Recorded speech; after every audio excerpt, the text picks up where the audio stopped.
La insuficiencia cardíaca es una de las complicaciones que más frecuentemente afectan la sobrevida del paciente con cardiopatía congénita del adulto.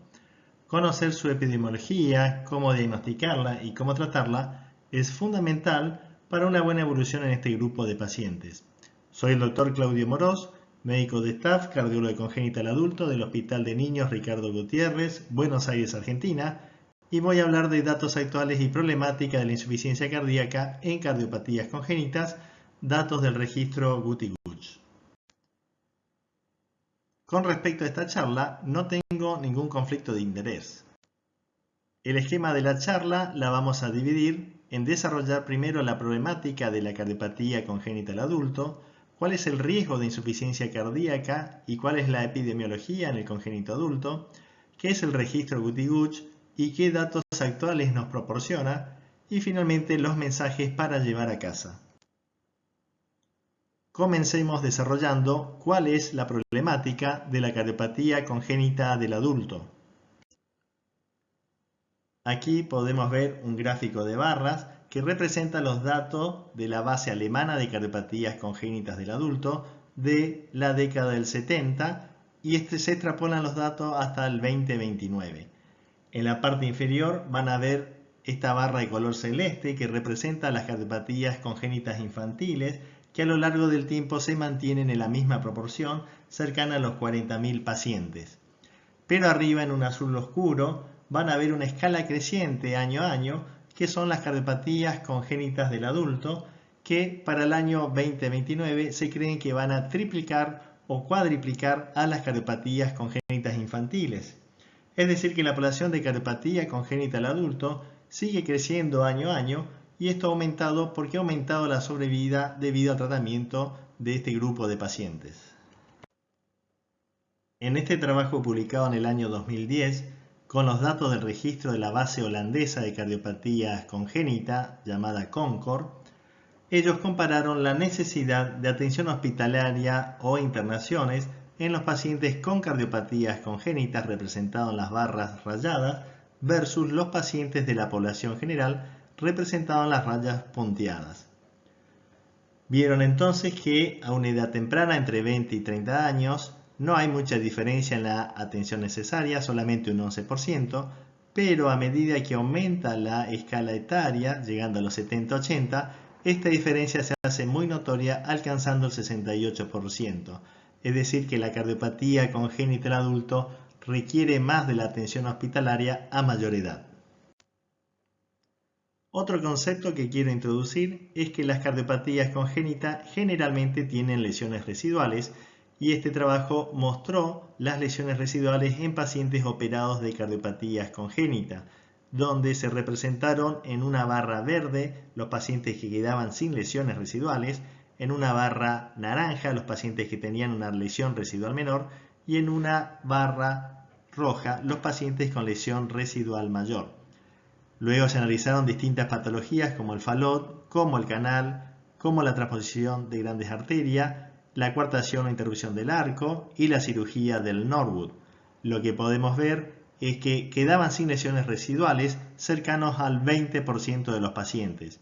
Quedaban con lesiones residuales menores, el 50% de ellos, y con lesiones residuales mayores, entre un 20 y un 30% representada en la barra roja. Es decir, este grupo de pacientes debía ser sometido a una nueva cirugía o a un procedimiento terapéutico hemodinámico. Conclusión, los pacientes con cardiopatías congénitas y más si están operados generalmente tienen un alto porcentaje de lesiones residuales y esto también es un factor de riesgo para sufrir insuficiencia cardíaca.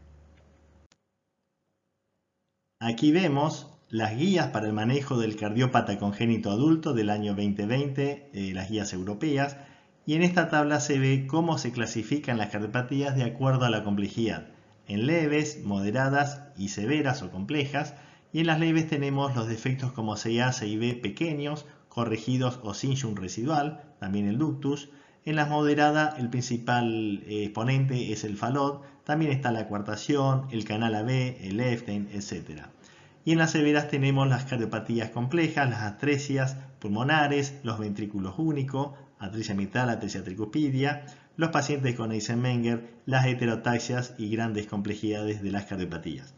Esta división se hace porque tienen una evolución diferente, tienen una mortalidad diferente y tienen una morbimortalidad aumentada las complejas con respecto a las leves.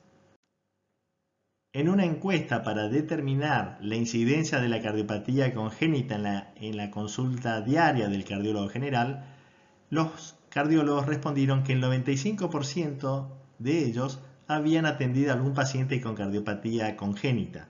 El 83% había dicho que atendía a algún paciente con cardiopatía moderada y el 50% había visto al menos un paciente con cardiopatía compleja. En esos años también comenzaron los servicios de atención de congénitas del adulto, pero estos servicios tenían menos pacientes de lo que la estadística marcaba y se cree porque había una falla en la comunicación de que existían estos servicios, pero también había una falla del cardiólogo en referir estos pacientes a los centros especializados. Es decir, que cuando se consultó si ellos derivaban a los pacientes, menos de la mitad de los encuestados consultó un centro de referencia al tratar pacientes de complejidad moderada o severa. Cuando se investigaron los errores en el tratamiento de pacientes con cardiopatías congénitas del adulto, ver su prevalencia, su origen y su consecuencia, se compararon el tratamiento otorgado por los cardiólogos entrenados en cardiopatías congénitas versus los cardiólogos generales. Podemos ver que hay distintos tipos de errores y el grado 1, que es un error catastrófico que lleva a la muerte, representado en un color bordeaux. El grado 2 son errores mayores en un rosado intenso. El grado 3 son errores moderados en un rosado claro y los errores menores en un color gris. Vemos que a medida que aumenta la complejidad de la cardiopatía, aumenta el número de errores. En la cardiopatía simple casi no hay diferencia en el tratamiento del médico especializado del general, pero cuando la cardiopatía es moderada, este número de errores aumenta y en la cardiopatía severa se vuelven mucho más graves, incluso una gran proporción de accidentes o de errores catastróficos que se llevan la vida del paciente.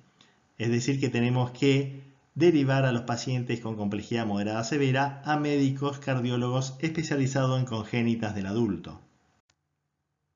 Hasta aquí podemos resumir que la cardiopatía congénita del adulto es la población con mayor crecimiento dentro de las últimas décadas, que hay un alto porcentaje de lesiones residuales en este grupo de pacientes, que ellos tienen mayor requerimiento de atención en la salud a mayor edad y que hay una mayor tasa de errores a mayor complejidad si el tratamiento está suministrado por cardiólogos no entrenados en esta patología. Vamos a ver ahora cuál es el riesgo de insuficiencia cardíaca en la cardiopatía congénita del adulto. El paciente congénito tiene un envejecimiento precoz y esto es un envejecimiento vascular acelerado que se llama inflammaging, porque hay un sistema inflamatorio que lleva al envejecimiento y este desequilibrio está provocado por un aumento de la inflamación en el cuerpo.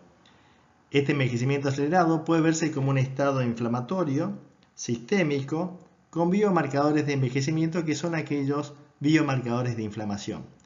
Los pacientes cianóticos y los sometidos a cirugías cardíacas son los pacientes que más van a sufrir este proceso. Y en el gráfico podemos ver cómo es el envejecimiento del paciente no congénito, del paciente congénito no inflamado y del paciente congénito con un cuadro de respuesta inflamatoria. La longevidad y el envejecimiento cardiovascular tiene vías fisiopatológicas comunes, que si aumentan van a llevar al envejecimiento y si disminuyen van a llevar a la longevidad. Estas vías fisiopatológicas son el estrés oxidativo, la activación de la inflamación, como habíamos mencionado, el metabolismo anormal de la glucosa, los desórdenes lipídicos, la hipertensión arterial o la rigidez arterial y el acortamiento de los telómeros. Abajo podemos ver los factores que promueven la longevidad y tenemos factores modificables como consumir una dieta mediterránea, consumir bajas calorías o una dieta de baja caloría, hacer ejercicio, cesar el tabaquismo y hay drogas que vamos a ver que tienen propiedades antiinflamatorias. Hay otros factores que no son modificables y esto depende de la genética y hay carga genética a favor y carga genética en contra. Después tenemos factores que pueden o no ser modificables, como el ambiente que nos rodea. Es decir, si estamos en un ambiente tóxico y permanecemos en él, se va a ver afectada la salud, pero está en nosotros en decidir mudarnos de ese lugar o no. Hablando entonces del estado inflamatorio o inflammaging, que dispara la interleuquina 6 y el factor de necrosis tumoral, también la proteína C reactiva. Todo esto promueve una inflamación que aumenta el estrés oxidativo y acelera el envejecimiento cardiovascular, generando aterosclerosis, generando hipertensión arterial, diabetes y enfermedad renal crónica, que va a acelerar el envejecimiento vascular y va a acortar la sobrevida del paciente. A la derecha podemos ver las posibles drogas antiinflamatorias, y aquí están los inhibidores del sistema renina-angiotensina, las estatinas con su efecto pleiotrópico, la aspirina, la interleuquina 6, los inhibidores como el canakinumab, y podríamos agregar también los ISGLT2.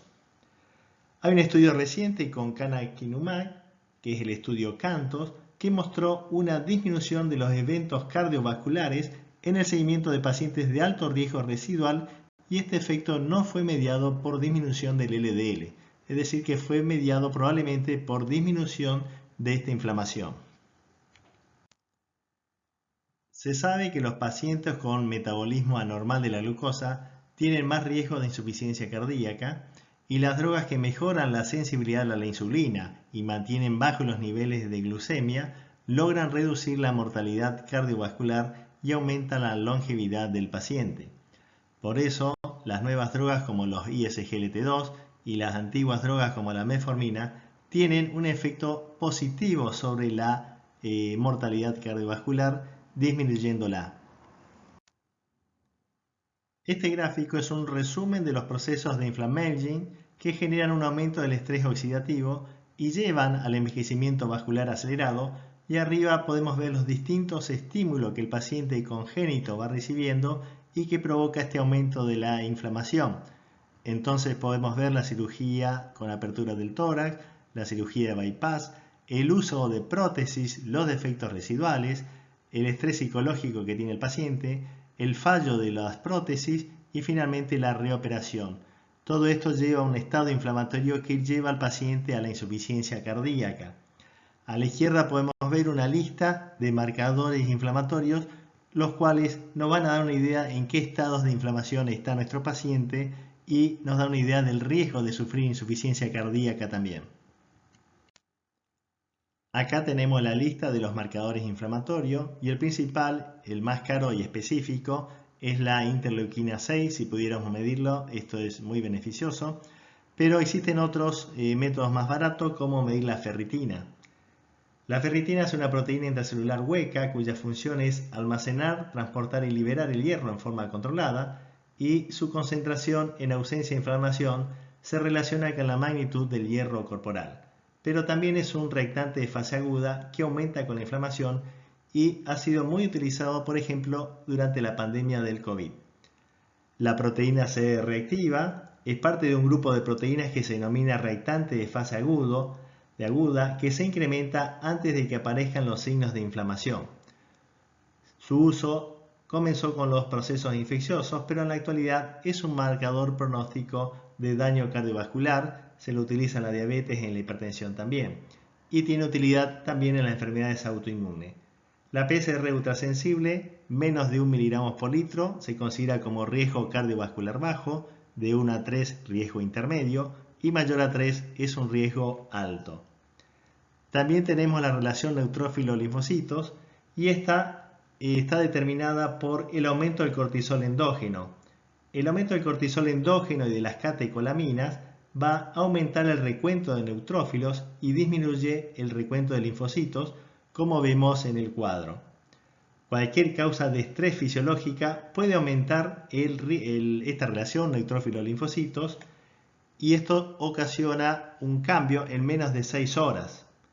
Acá abajo podemos ver cómo se interpreta la relación neutrófilo-linfocito. Si es de 1 a 3 es normal, y arriba de 6 hasta 18 es anormal con distintos grados de intensidad del estrés o de inflamación que tiene el paciente. En esta revisión de insuficiencia cardíaca del paciente congénito, donde describen cuán grande es el problema, les traigo esta tabla donde están clasificados los factores que contribuyen a la aparición de insuficiencia cardíaca. Vemos que hay factores hemodinámicos, donde intervienen los problemas valvulares, tanto de insuficiencia como de estenosis. Vemos los problemas eléctricos, donde están los bloqueos de rama, las disfunciones sinusales, la disfunción del nodo y la utilización de marcapasos, las arritmias persistentes también. Hay factores miocárdicos y en ellos tenemos la miocardiopatía dilatada, la miocardiopatía hipertrófica, la miocardiopatía restrictiva. Hay comorbilidades del paciente congénito como la hipertensión pulmonar, la hipertensión arterial, la disfunción renal, la anemia, el edema y el tromboembolismo de pulmón crónico. Hay patología asociada que no se relaciona con la cardiopatía y acá tenemos la coronariopatía, la diabetes, el EPOC, la obesidad y el abuso de sustancias si lo hubiera. Y finalmente tenemos la activación neurohormonal, donde hay activación simpática, hay activación del sistema renina-angiotensina, los péptidos natriuréticos, la endotelina, la hormona antidiurética y las citoquinas. Como dice Gatsoulis, la insuficiencia cardíaca en el paciente congénito es el originario síndrome de fallo cardíaco.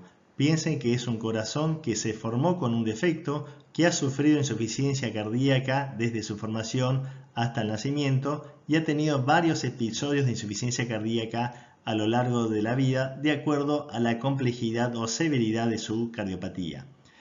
Ellos en este trabajo lo que hicieron fue comparar pacientes con insuficiencia cardíaca representados en color blanco, las barras blancas, que son los pacientes con insuficiencia cardíaca por miocardiopatía dilatada o miocardiopatía isquémica necrótica. Y la compararon con la insuficiencia cardíaca de los pacientes con cardiopatía congénita del adulto en barras grises. Cuando analizaron los datos del consumo de oxígeno, vieron que la VO2 tenía la misma capacidad de descenso a mayor clase funcional. Cuando analizaron la VBCO2, esta aumentaba también a mayor clase funcional y no había diferencias estadísticas entre ambos grupos. Lo mismo pasaba con la alteración neuroendocrina, donde la norepinefrina tenía valores más elevados a mayor clase funcional de la NIJA y donde la epinefrina también sucedía lo mismo, con una pequeña particularidad que los pacientes en clase funcional 3 tenían más concentración de epinefrina en los pacientes congénitos que los no congénitos.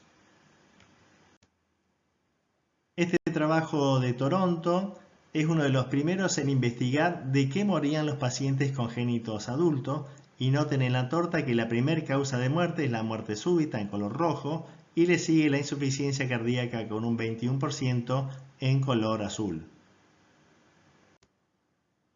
En este otro trabajo, donde se siguieron 7.000 pacientes desde el año 91 al 2013, realizado en el Royal Brompton del Hospital de Londres, con una edad promedio de 29 años, ellos discriminaron la mortalidad de causa cardíaca y no cardíaca, y fíjense cómo predomina en color rojo, en este Kaplan-Meier, la causa cardiovascular de la muerte.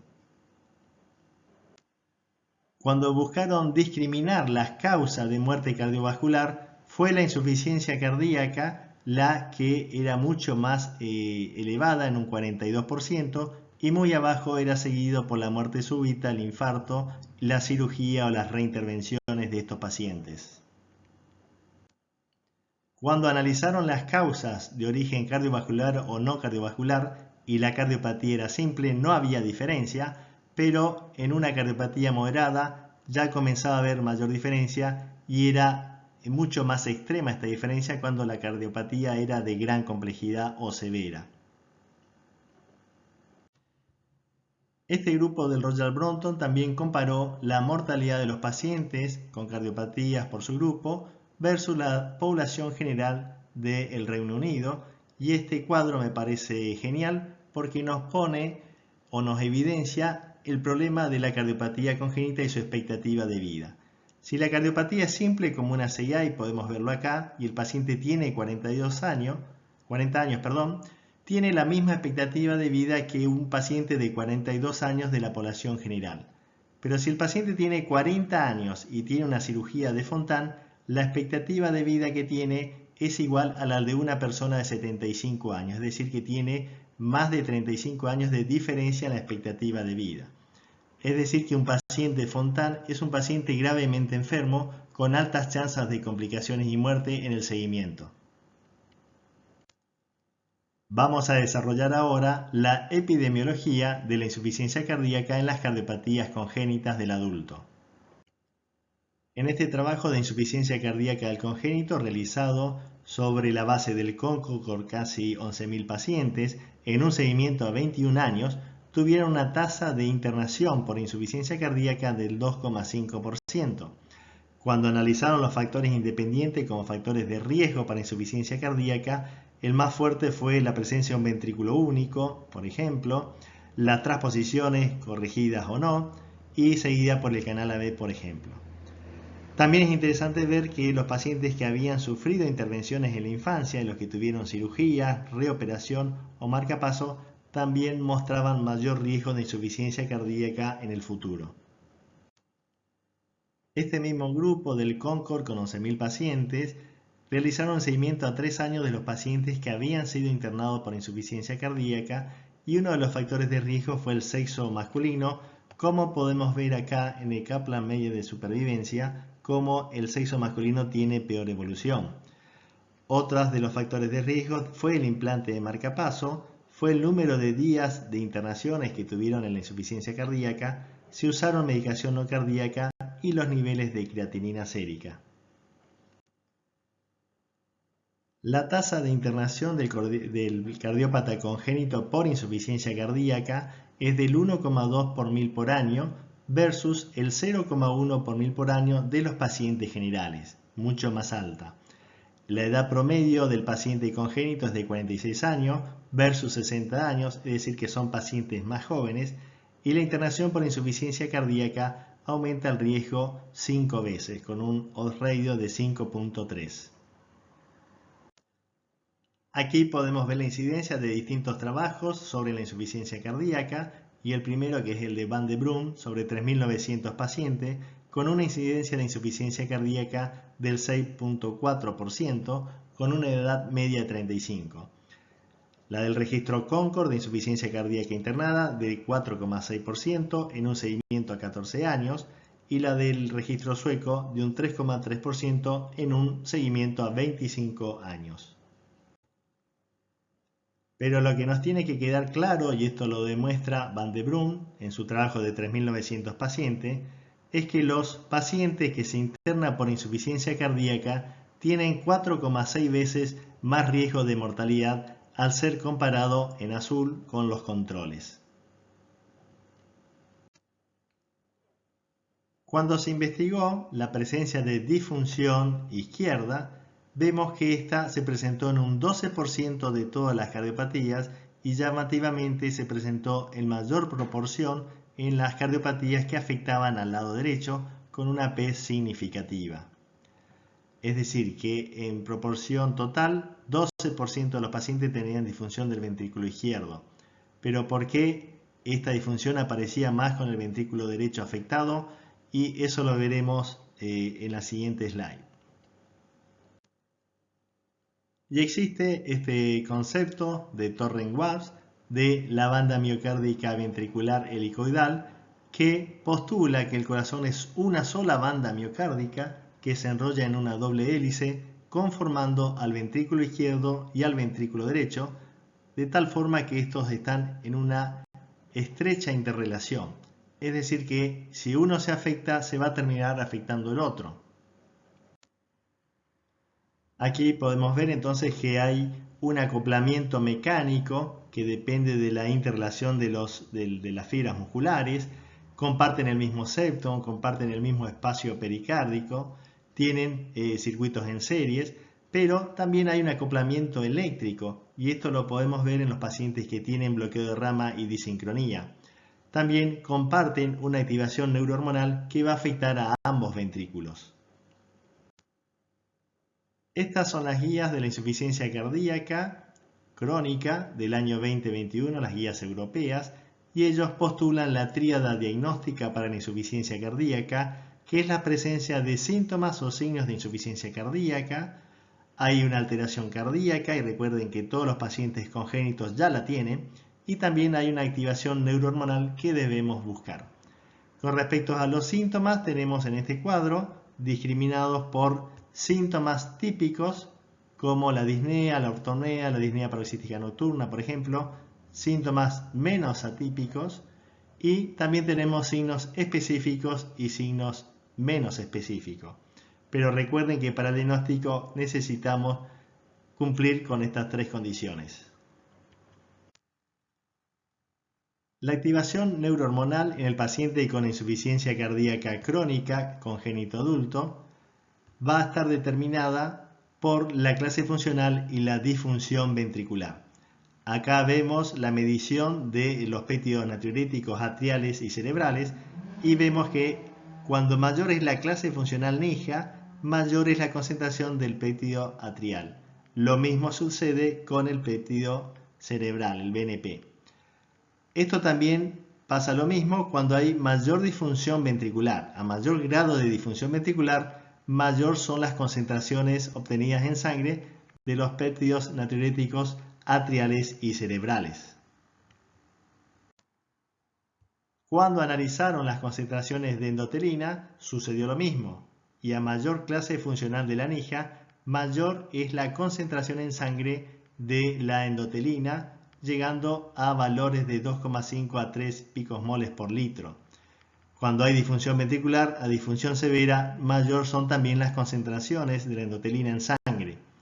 Esto mismo se vio con la norepinefrina. A mayor clase funcional, mayor concentración en sangre, y a mayor deterioro o menor fracción de eyección, mayor son las concentraciones de epinefrina. Cuando investigaron la renina y la aldosterona, sucedió lo mismo, que a mayor clase funcional de la NIJA, mayores son los valores de renina y de aldosterona en sangre. Todo esto nos dicen que, por lo tanto, es muy importante conocer la clase funcional de nuestro paciente, porque esto nos va a dar una estimación de cómo está la activación neurohormonal. Lo mismo que es muy importante conocer la fracción de eyección o la función de los ventrículos para saber cuán disparado está la activación neurohormonal. Recordemos que a veces es difícil conocer la clase funcional del paciente, y por ello debemos ayudarnos con otros métodos como la ergometría o el consumo de oxígeno, que es mucho más específico y brinda más datos. Este es un seguimiento de pacientes a los cuales se le midió los biomarcadores y se hizo una curva de Kaplan-Meier de sobrevida libre de insuficiencia cardíaca. Entonces observaron en un color verde claro que los pacientes que no tenían biomarcadores alterados no tenían insuficiencia cardíaca, y los pacientes que tenían 4 o más biomarcadores, como el de la línea roja, tenían una muy mala evolución con presencia de insuficiencia cardíaca. Cuando hablamos de biomarcadores nos referimos, por ejemplo, al NT-proBNP, a la troponina, a la proteína C reactiva, al GDF15, por ejemplo. Es decir, que es muy importante medir estos biomarcadores en el paciente congénito, porque nos van a establecer un pronóstico en el seguimiento. Aquí podemos ver en un reporte de 15 países la incidencia de insuficiencia cardíaca actual en un color rojo, en un antecedente de insuficiencia cardíaca en un color amarillo, y los pacientes que nunca han tenido insuficiencia cardíaca en un color beige, y esto está discriminado por patología. Vemos que algunas tienen más incidencia de insuficiencia cardíaca y generalmente corresponden a las cardiopatías complejas, pero todas tienen algún grado de insuficiencia cardíaca actual o algún antecedente de insuficiencia cardíaca. Entonces es importante pensar que nuestro paciente congénito y a mayor edad va a tener algún episodio de insuficiencia cardíaca que tenemos que ir a buscar y a descartar. Les voy a contar ahora qué es el registro Guti-Gush. Guti viene del Hospital Gutiérrez y Gush de atención de congénito del adulto. Vamos a ver también cuáles fueron los datos que hemos obtenido de esta base de datos multiinstitucional de la Argentina. Esta es una base de datos creada en Access, donde vamos a incorporar los datos filiatorios del paciente, donde tenemos un campo para resumir la historia clínica del paciente y donde tenemos discriminado por complejidad el diagnóstico de la cardiopatía, siguiendo las normas de la nomenclatura internacional. El registro permite cargar los procedimientos quirúrgicos hasta el número de 5 con su fecha, también los procedimientos terapéuticos hemodinámicos. Más abajo podemos cargar datos de la resonancia, datos del consumo de oxígeno, del eco, de la velocidad de onda de pulso y hay también datos de los factores de riesgo parentales y del paciente. También hay una sección para la medicación que va a ser cargada por grupo, por droga y por dosis. El examen físico donde figuran los datos antropométricos. Finalmente las internaciones, el número de internaciones y la causa. Y si el paciente ha tenido el óbito, la fecha y por cuál fue el motivo del mismo. El registro tiene menús desplegables como estamos viendo para evitar los errores de cargado. Y acá está la nomenclatura internacional desplegada. Acá están las cirugías y el tipo de cirugía también de una lista desplegada. De esta forma se evitan los errores de carga en el registro. Esta base de datos inició en el Hospital Gutiérrez en el año 2006 y luego se fueron incorporando sucesivamente centros de Argentina como el Sanatorio Güemes, como CECAC, como el Hospital Español, el Hospital Austral, el Hospital San Martín de la Plata, el Instituto Cardiovascular de Corrientes, el Juana Cabral y actualmente la Clínica Basterrica. Esta base de datos multiinstitucional nos permite englobar 2.929 pacientes, los cuales el 46% tiene una cardiopatía moderada, el 21% tiene una cardiopatía compleja y el 33% tiene una cardiopatía leve, y estos valores son muy parecidos a los datos publicados internacionales. En este gráfico de barras están representadas cada cardiopatía de acuerdo a la frecuencia y la más frecuente es la CIA con un 19,7%, seguida por la CIB, luego por el FALOT y así sucesivamente. Está representada en amarillo la cardiopatía leve más frecuente que es la CIA, seguida por la cardiopatía moderada más frecuente que es el FALOT y seguida por la cardiopatía severa más frecuente que es el ventrículo único, con un 5%. Cuando analizamos la disfunción ventricular de acuerdo a la complejidad de la cardiopatía, vemos que los pacientes con mayor complejidad tienen mayor disfunción ventricular y esto se da a mayor edad en años, a diferencia de la cardiopatía leve que tiene mucho menos disfunción ventricular de acuerdo a la edad del paciente. Entonces, es importante saber qué cardiopatía y qué complejidad tiene nuestro paciente. Pero todos los corazones no son iguales y tenemos corazones univentriculares como se muestra acá, pacientes que están operados con cirugía de Fontan-Kreuzer. Tenemos corazones biventriculares que a su vez pueden ser ventrículo derecho en posición sistémica como la cirugía de Senin o de Mustard o los pacientes con transposición corregida y tenemos los pacientes con ventrículo izquierdo sistémico. Noten que el grado de complicación es mayor a mayor complejidad de la cardiopatía. Cuando analizamos los corazones biventriculares, estos representan el 95,4% de la muestra y tienen una mortalidad en el seguimiento del 3%. Cuando analizamos los corazones univentriculares, que son el 4,6% de la muestra global, tienen una mortalidad en el seguimiento del 15%. Es decir, que la mortalidad en el seguimiento del ventrículo único quintuplica a la mortalidad de los corazones biventriculares. Y es importante que planteemos esto. Cuando estamos frente a un paciente con ventrículo único, es un paciente con muy poca expectativa de vida y con altas chances de insuficiencia cardíaca. Analizando la base de datos de 2.929 pacientes con una edad promedio de 31,3 años, con un seguimiento de 43 meses, vimos que hay una disfunción ventricular de cualquier ventrículo del 13,5%. Hay una disfunción ventricular derecha del 8,2%, disfunción ventricular izquierda del 6,3% y disfunción de ambos ventrículos en un 2,3%. Cuando comparamos la sobrevida de los pacientes de acuerdo a si eran biventriculares o univentriculares, noten la gran diferencia que hay con una diferencia estadística significativa de una sobrevida a los 15 años del 88% en los biventriculares y 66% en los univentriculares. Un tercio de los pacientes con ventrículo único tiene disfunción ventricular. Esta es una curva de sobrevida donde discriminamos a los pacientes con disfunción de cualquier ventrículo de acuerdo a la severidad. Y noten que no importa el ventrículo, pero si la disfunción es severa, como se muestra acá, la evolución es muy mala y esto es estadísticamente significativo. Cuando analizamos los pacientes biventriculares con ventrículo izquierdo sistémico, vemos que los pacientes con disfunción severa tienen una muy mala evolución y los que tienen una disfunción leve o moderada o sin disfunción, la evolución es bastante parecida y esto apoya la nueva clasificación de los pacientes con insuficiencia cardíaca con función preservada o levemente disminuida versus los pacientes con disfunción severa. Cuando analizamos los pacientes con disfunción ventricular derecha, ya esto es menos claro y sí se separan los pacientes que tienen una disfunción severa del ventrículo derecho del resto de los pacientes, pero no hay tanta diferencia como en el ventrículo izquierdo.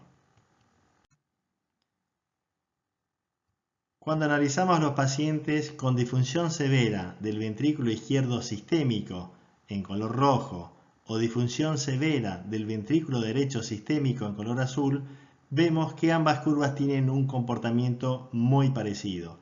A diferencia de los pacientes sin disfunción ventricular en color verde, entonces vemos que en el seguimiento, si el paciente tiene disfunción ventricular sistémica, sea un ventrículo izquierdo, sea un ventrículo derecho, le va a ir muy mal, con una alta tasa de mortalidad en el seguimiento, y por ello tenemos que usar todo nuestro arsenal terapéutico para mejorar a este paciente.